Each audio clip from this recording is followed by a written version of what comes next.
Welcome to another episode of the International Trumpet Guild podcast. For more information or to become a member, please visit trumpetguild.org.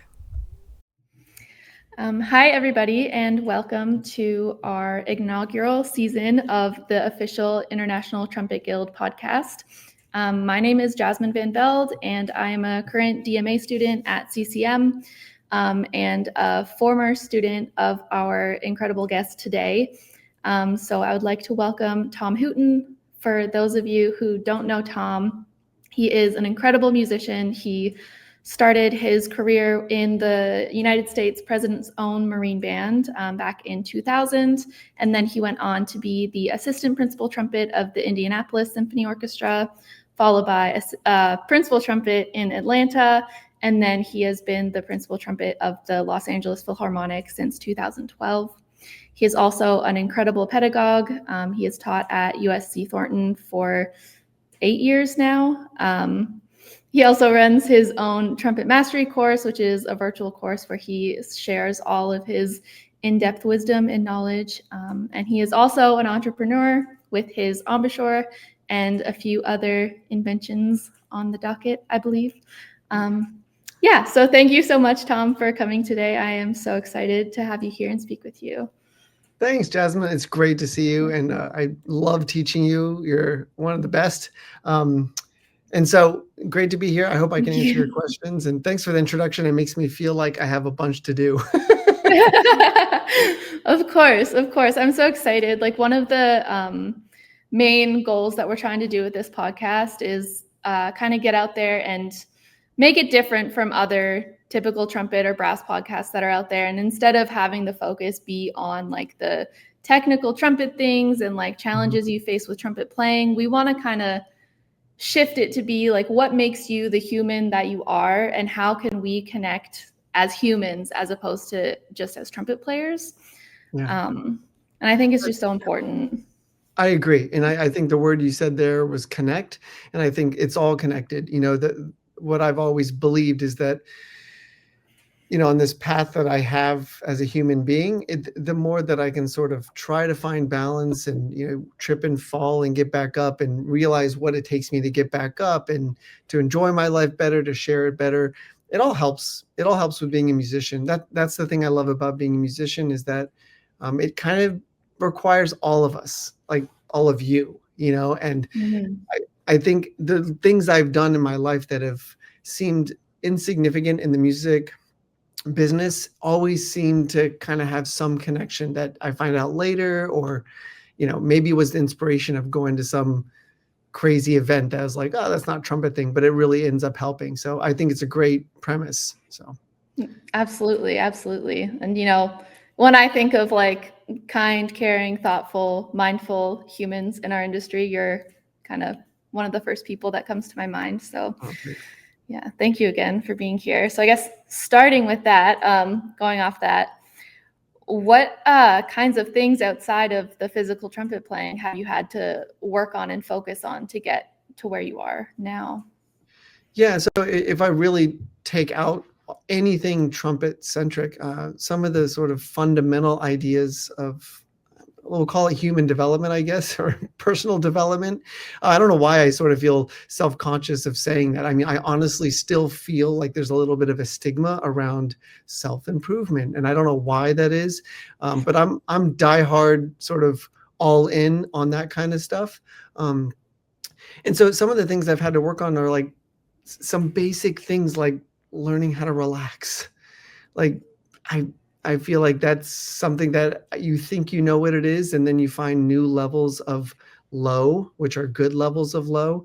I've had to work on things like focusing, just developing the muscle to hold my attention span, or, you know, stay with a problem for longer than I really felt like I should have, you know.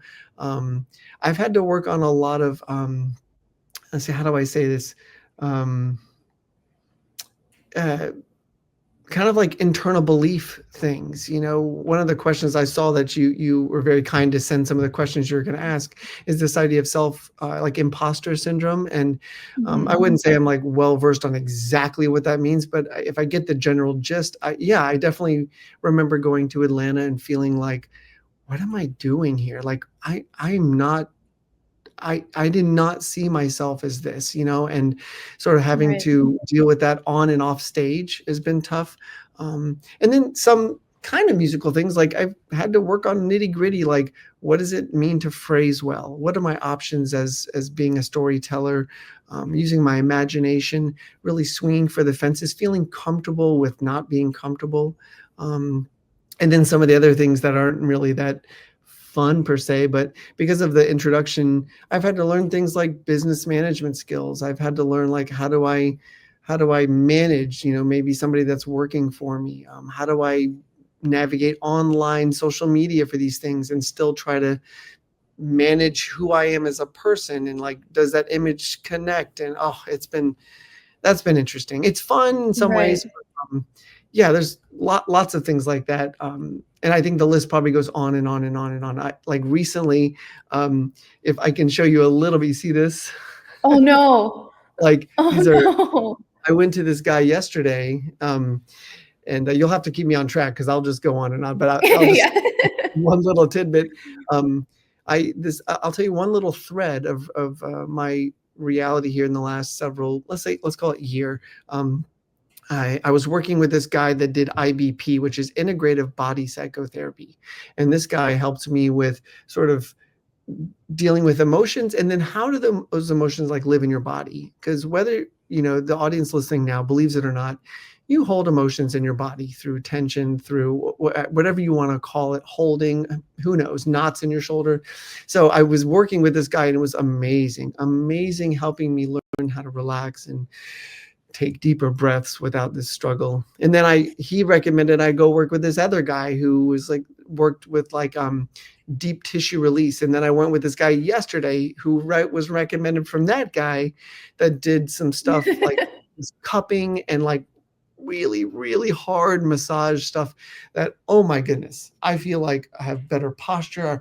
My shoulders opened up. And I'm like, okay, is that related to trumpet? No, yes. And so I just love exploring different things like that. And I always feel like this idea of investing in yourself it always is worth it. That's kind of what I feel. It's hard to see sometimes, but it's worth it. Absolutely. I liked what you said about feeling comfortable being uncomfortable. I think that's so important. And, with that, I know you've done a lot of meditation and stuff like that. So aside from like the physical comfortability or discomfort. Welcome back from lunch, local musicians. This is your on stage call for the top of rehearsal. Thank you. I don't play the first couple pieces, so we're good for a while. Exciting. Okay, sounds good.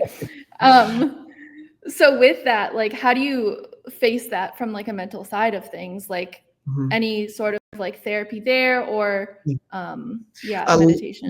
Okay. So I'll tell you a little brief synopsis of this. So long time ago in Atlanta, I started, but Atlanta was the really first time I'd ever experimented with meditation. And that was one of the things that I think people get hung up is like, am I doing it right? And I think, take that stigma out, start really small, just sit in stillness. If you can, try for 2 minutes, try for 3 minutes, 1 minute before you practice, before the day starts. And so that has evolved, and too long a road to explain for today, but absolutely I've navigated the path of mental work in terms of like trying to calm the brain down.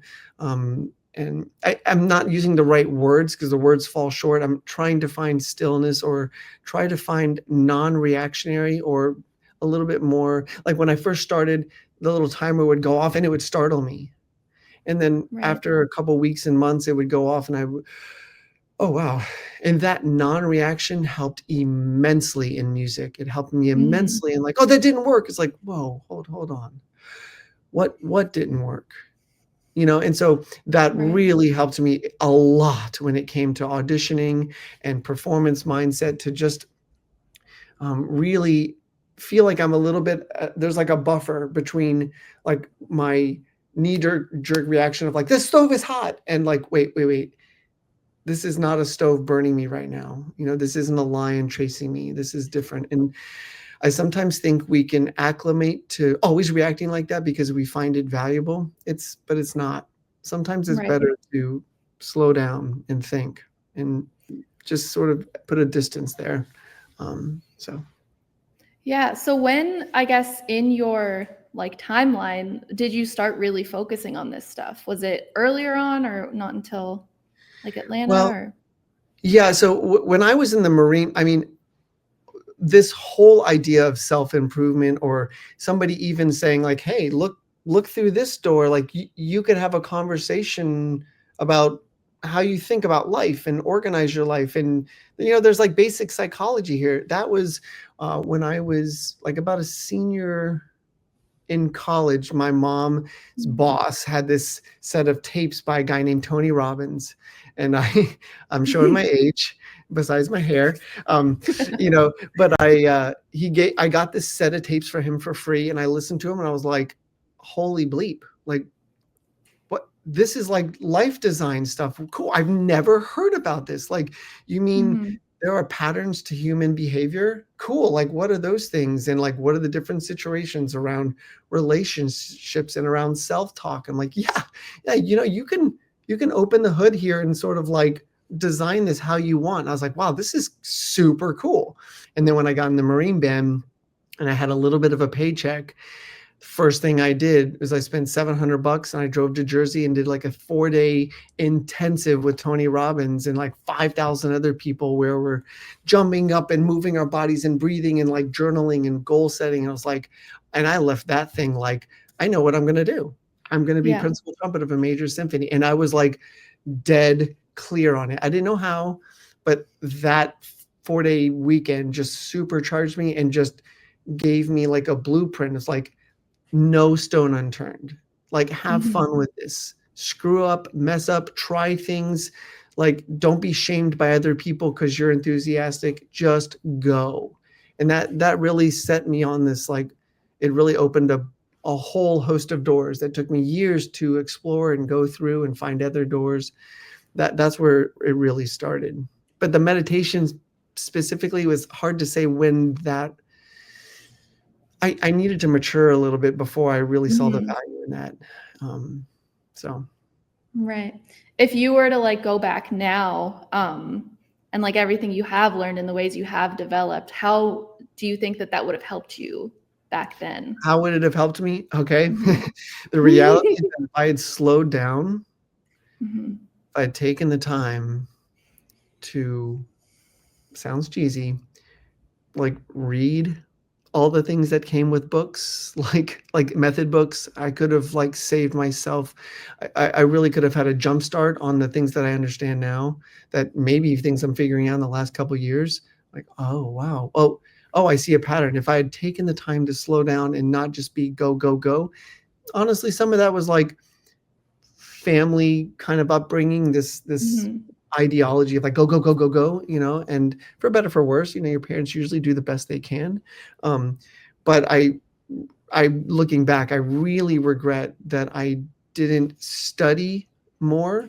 I practiced a lot, but I could have taken like 15% of that, slowed down, thought, read, that kind of thing. It would have been quicker for me, because that's where I'm at now. And I feel like I'm getting much more out of life than when I was in my 20s. Right. Do you think, like, knowing yourself back then, do you think that, if you could talk to your past self, that you would have even listened? Or I think it probably, if I was talking to myself, I think I'd know how to do it. I think I would like put a hand on my shoulder and I'd be like, my friend, first, let's just take 3 breaths together. And then I want to tell you a few things. First, you're not in a rush. And then I would go, just take a second to listen to me. And then it would probably take several conversations, but it would be like, just hold on 1 second. Like, be with me, look me in the eye, take a few deep, deep breaths, get a little dizzy. Notice your surroundings. and then let's talk. And I would do it like that, but nobody did that, Right. I had to kind of search out for those people, and it took time. Because probably my energy was not inviting that. I see. Yeah. Would you say like a lot of nervous energy? No, it was more like FOMO, like go, go, go, go, go, go, go, go, go, go, go. Like practice, Right. like show up at 5 o'clock in the morning and then like stay till 11 o'clock at night. It's like, go, go, go. And it's like, whoa, hold step. What are you doing? Right. Like, how are you practicing? Wait, what do you want? I want this, this, and this. Okay. How are you going to go about that? I don't know. Just go. That's what I was doing. And, my God rest his soul, my trumpet teacher in undergrad was, it'll come. You'll figure it out. And it's like, he didn't say how. He just thought time would help. Sure, time helps, but like information helps too. Definitely. But it wasn't presented like that. Like my senior year, I got like 4 lessons. It wasn't much mentoring, unfortunately. So, speaking to the younger crowd that might be listening to this, take the time to read the foreword of like 5 different trumpet method books, and then write a summary of them. What's true between all of them? And then master those 3 or 4 things. That'll make a huge difference in how you spend your time. Right. I want to talk a bit about the audition process and how these things kind of went hand in hand with that for you. I know you've talked before in classes about the neuroassociative conditioning. I was wondering if you could maybe touch on that a little bit. I know it's kind of a pretty big topic, but yeah, I mean, I'll try to just give like a little synopsis of it. So, we all have heard of Pavlov's dogs and how this association to certain things in our lives, or association to a bell and the dogs and what they associated to the bell and what the effect on the dogs was. Is that this works the same in human beings. Sorry, we're the same as dogs in some way, or many other animals. And so I basically, this was also being open-minded from the Tony Robbins thinking. I was like, of course, psychology is important in this. And when I understood, and this came from Tony Robbins, this idea of neuroassociative, and he would talk about how certain powerful experiences in your life really have an impact on how you associate to like things. So, you have a bad performance on, let's say, Mahler 5, you played it in your college orchestra and it didn't go well. You fluffed all of the interest in the beginning, and then a year later you figure things out, you'll go get a job, and then you go play Mahler 5 at a summer festival and you're still like worked up about it. Well, why? Well, because of that thing. Well, yeah, but that's not me now. It's like you still built a powerful association to this piece in your trumpet playing. And so you're doing this all day long. Everybody is doing this all day long, to interactions with people and situations, sometimes very fragile, emotional, sort of sensitive situations, and sometimes maybe not so.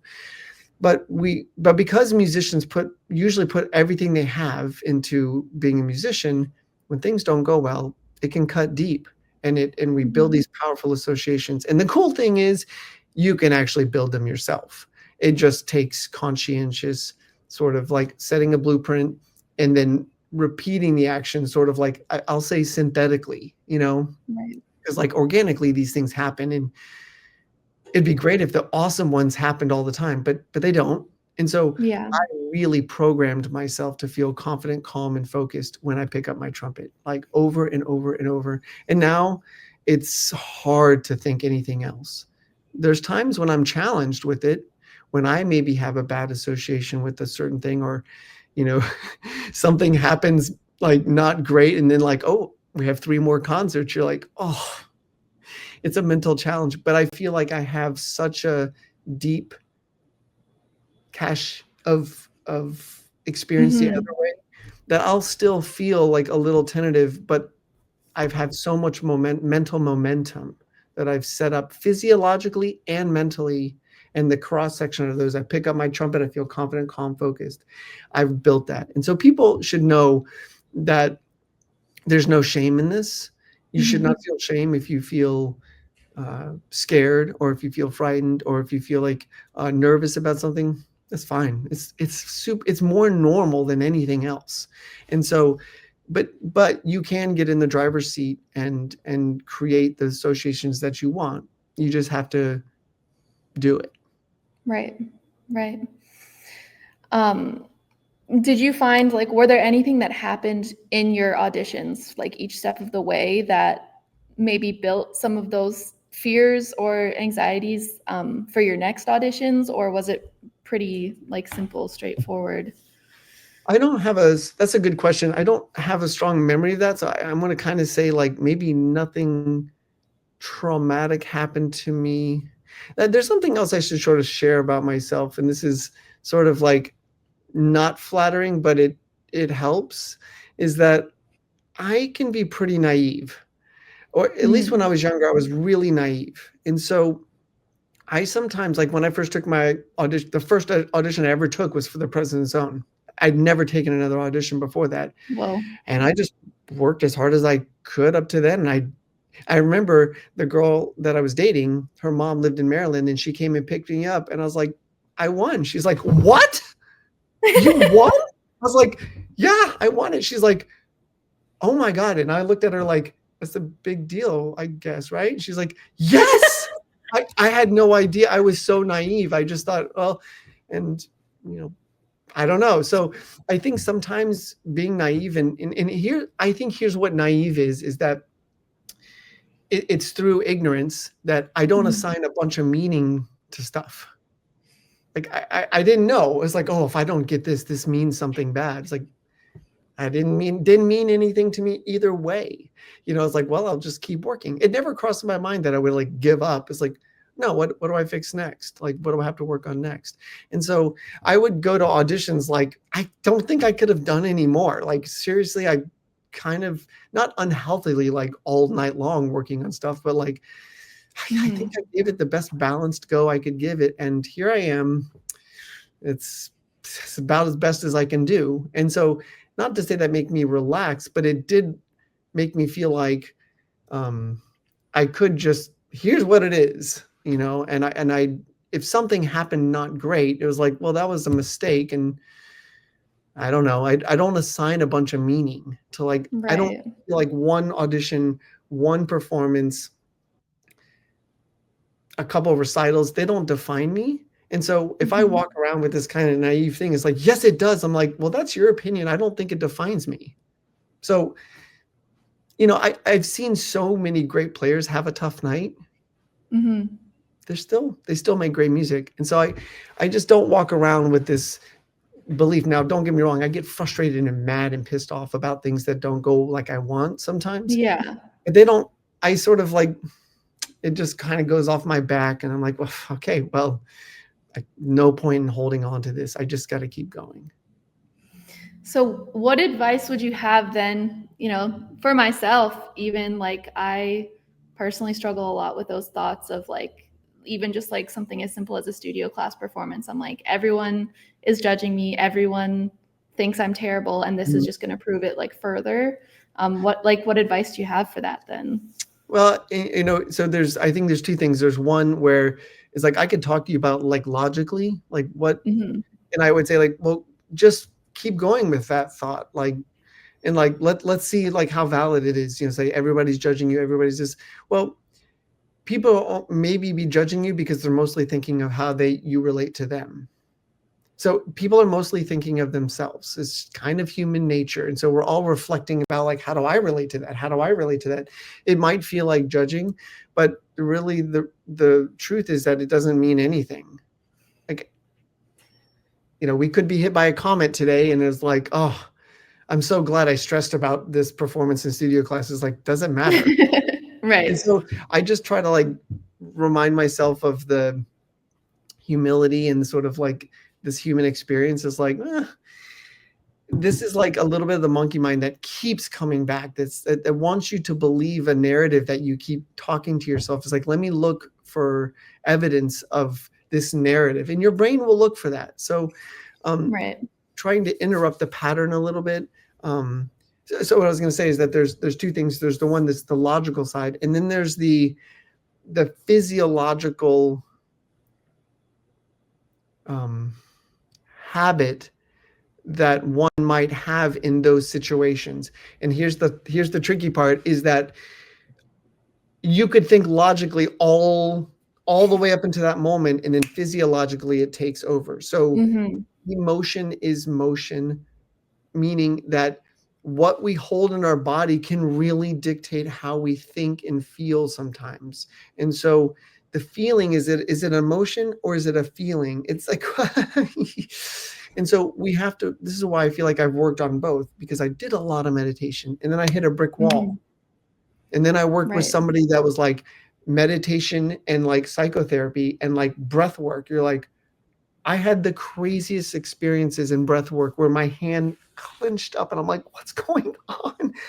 And the guy's like, you're just letting go of like things you've been holding on to. And I'm like, really? I tell you, I was just doing breath work and eye movement and my hand just seized up. And I was like, what is my left hand? I'm left-handed. Wow. Like, what the heck? So I think it's a two-pronged approach. It's like, be kind to yourself, be patient with yourself, understand that there's a physical component and a mental component, and that, there's this emotional that lives in both, in between. And so we have to nurture both sides, feel what's happening in your body in these moments. And instead of saying like, why am I thinking this? You're like, can I take a deep breath right now? And if I can't, is there any part of the day where I can take a deep breath? Maybe not. Maybe I'll work on that. Maybe I'll stretch.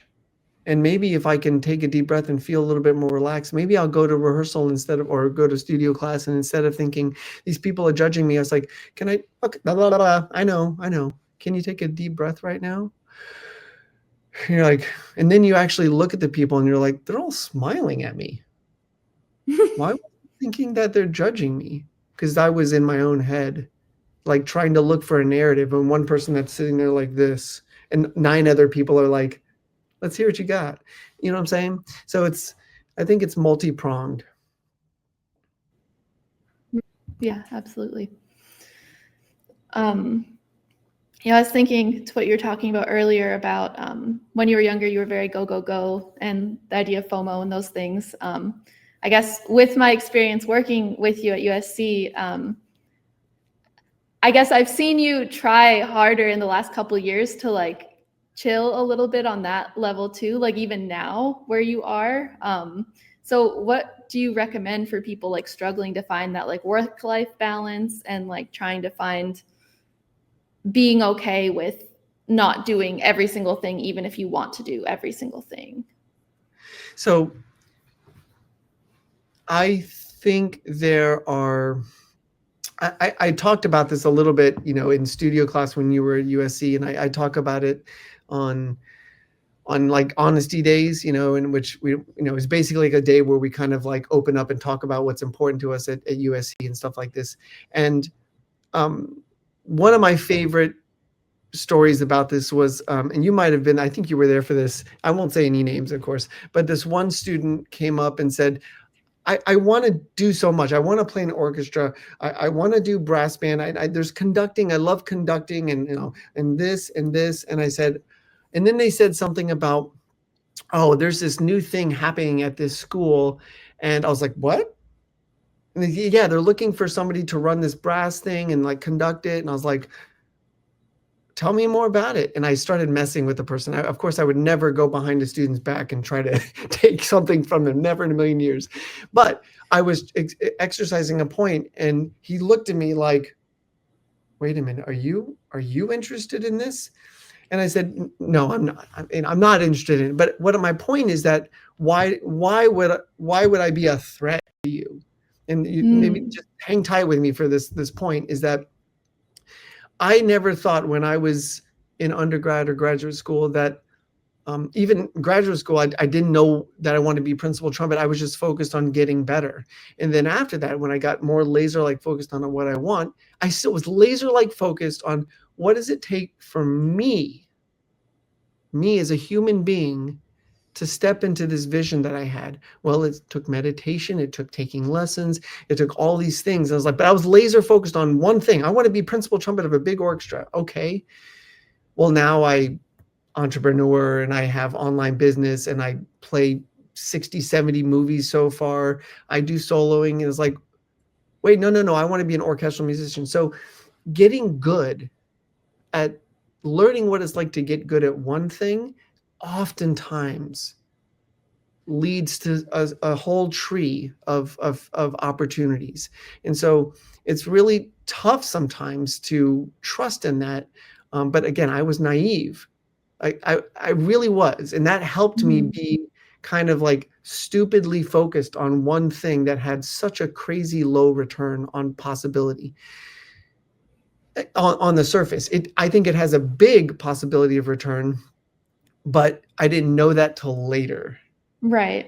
If the orchestral thing didn't work out, I think it still would have opened up a lot of opportunities for like, here's how you learn stuff. Here's how you push through. Here's how you persevere, blah, blah, blah, blah, blah. So I think there's some value in that for maybe a younger student that's like learn what it's like to get really good at a few things and don't be too distracted. Be very, I guess I'll say it like this, like be selfish with the time and what you surround yourself with, give back to others for sure and support other people. But when it comes to your journey, don't be afraid to invest in yourself and instead of give and like try to do 50 million things because you think you want to be well-rounded.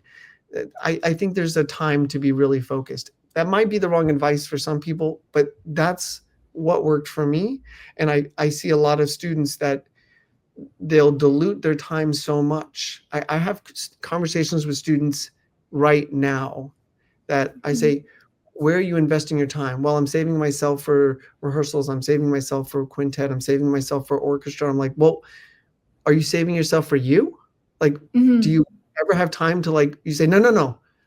I say, and I know this, maybe band directors don't like this. I say, you don't show up to rehearsal with fresh and give everything to that. I'm not saying not prepared. I'm saying that like, try to make sure you save time for yourself to invest in yourself. Because the basketball game does not make a basketball player a better athlete.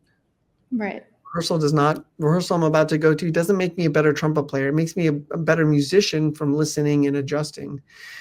But people misunderstand that investing in yourself in terms of learning the skills that is trumpet or meditation or taking that time to do those things really well, they have exponential benefits.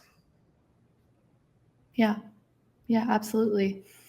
I guess with that, what about for students who feel, or maybe are being told, like younger students are being told, you have to do this, and this, and they're, burnt out or on the brink of burnout. How do you deal with that in a professional way while still like protecting yourself and your boundaries? I mean, I guess it starts with a conversation and say like, I'm having a hard time managing all this, and it might force a good question, a good answer, a good conversation with your teacher.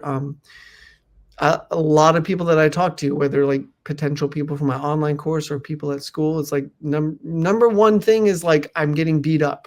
I can't, I'm burned out. I'm beat up. It's like, and so spending time understanding good mechanics. And again, when it comes to like band rehearsal, this is a little bit of a myopic point, but know where the red zone is. If you go to the gym and give every single thing you have, then you're probably going to have a hard time turning your steering wheel on the way home. So it's like, if I give everything I have, especially in college when there's like a lot of sound and you're playing band music and it's repeated over and over and over, I think it's totally fine to be like, we've repeated this 7 times. I can't do it anymore. And and I was done at number 4. So like if we sat in the orchestra and repeated things as many times as I know some collegiate bands do, I'd be wrecked. So at some point you're like, maestro, conductor, Mr. or Mrs. whoever, Can we take a break? Like I'm hurting myself. And I don't know, there's nothing wrong with that, but we get shame, right? We get nervous Right. about like, oh, you're not strong. It's like, no, I can't do it. Sorry. Right. Right. So I think there, becomes a conversation about literally the limits that we have. And I think sometimes because of this, Jazzmine, I think people lose out on the beautiful, nuanced things that actually lead to endurance and efficiency. We blow past them in the first 5 minutes of practice, and we blow past them in the first 10 minutes of a band rehearsal, and then we're reinforcing not good. And so it's tough, but to sensitize that, to be like, oh wow, this is we got these muscles, this is like calligraphy, where this isn't like not construction work. There's some strong aspects, but it's like getting so strong that you could do calligraphy for 3 hours. Right. That's a different kind of strength. Definitely. So I think having that conversation is, for me, I would encourage every student to don't, in a professional way, communicate that. Like, I'm having a hard time balancing this all. Are there ways that I can do that better? Mm-hmm. Did you find through different stages of your career and with the different groups, like back in the Marine Band versus the different symphony orchestras, like how was that balance? Did you find that you were like beating yourself up constantly, or did you have time to, rest and restore and like actually really work on what you needed? I tended to, college was a little bit different for me because I did an embouchure change and I was a complete mental, physical wreck. I don't have like really clear memories except that I was a wreck. So when I got into the Marine Band and many years after that in Indianapolis, not so much because I wasn't principal in Indianapolis, so I was playing a lot of lighter music, although there were times where I was challenged some. And on those days, this, I don't know if this is a reckless comment, but I would be aggressive with like selfishness of my own time. Right. Meaning that like I wouldn't be stupid in showing up to a rehearsal wrecked, but I would push it as far as I could in the most healthy way I could. And I just kept thinking, the more I invest in this, I'm going to be able to get good at this to where I can practice for 2 hours on the day of like a Shostakovich 5 and I'm okay. It's just because I've built around efficiency, or I can play in LA Phil 5 Alpine symphonies in 4 days, and you're like, no, I'm still practicing. It not as maybe as much, but I'm still able to, like, because I don't want to like always be saving. It just seems like not the best investment. So I was aggressive with that in a very safe way. Right. Yeah. Well, I think we're out of time here, but okay. Thank you so much. I really appreciate you taking the time to talk about everything. I think it's so important. And again, I think a lot of people see like one side of you, or, a couple sides of you, but not everyone gets to see the really thoughtful, mindful side that I got to experience. So I'm really happy that you're able to share that. Yeah, I'll put my grumpy face on right when we stop. Sure.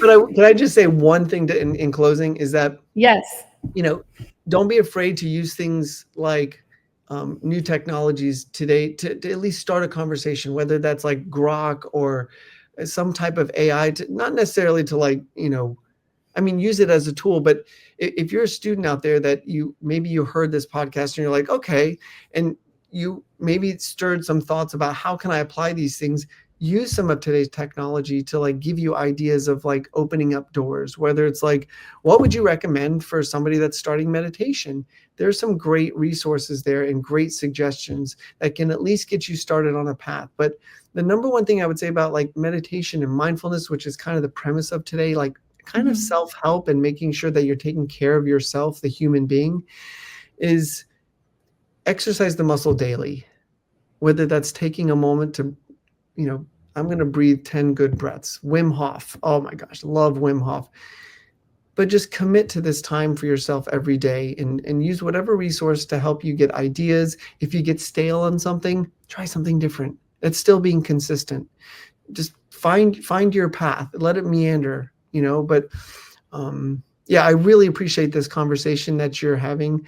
I think it's super important because at the end of the day, we're all human beings, and the more beautiful human beings that we can have playing music, I think we have better music. Absolutely. Couldn't agree Awesome. more. Thanks, Jazzmine. It's great to see you. Thank you so much. Good to see you too. Thanks for listening to another episode of the International Trumpet Guild podcast. The mission of the International Trumpet Guild is to promote communications among trumpet players around the world and to improve the artistic level of performance, teaching, and literature associated with the trumpet. We hope you will consider becoming a member at trumpetguild.org. For more information about the International Trumpet Guild podcast or to make suggestions for a future episode, please contact podcast@trumpetguild.org.